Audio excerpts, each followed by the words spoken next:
Hi Sofia. How are you? Hello, Carlotta. I'm fine, thanks.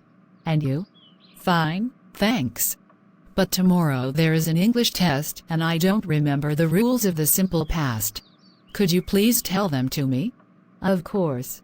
The affirmative form is formed with the subject at first and then the verb with ed, but there are some irregular verbs. For example, I studied German yesterday and last month she ate pizza. While the negative form is formed with did plus not and the basic form of the verb. For example, I didn't make my homework. For the interrogative form at first you put did, the subject followed by basic form of the verb. For example, did you study for the test? No, I didn't. Thank you. But how can you use the simple past?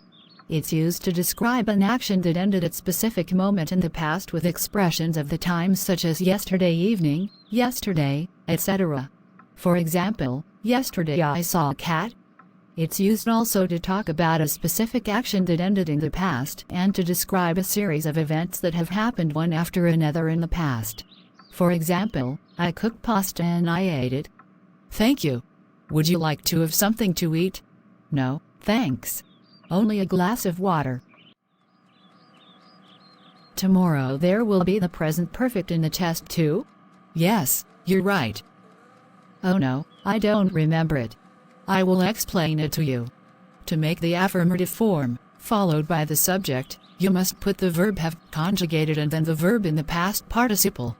For example, she has bought a car. For the negative form is about the same, but you should put not after have. For example, I haven't eaten fruit at lunch.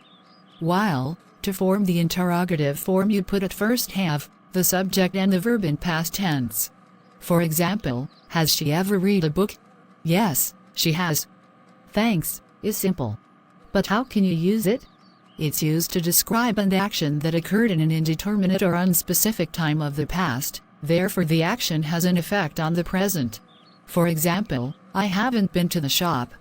It is used also for it describes an action which is not over yet or to talk about experience made in the past. It is accompanied by temporal expressions such as today, this morning, etc., which presuppose a period of time that is not completely past. For example, I've traveled to USA only once, or she has walked 3 kilometers today. Thank you, now everything is clear. Oh, it's late. I must go home. See you tomorrow. Bye, it was a pleasure.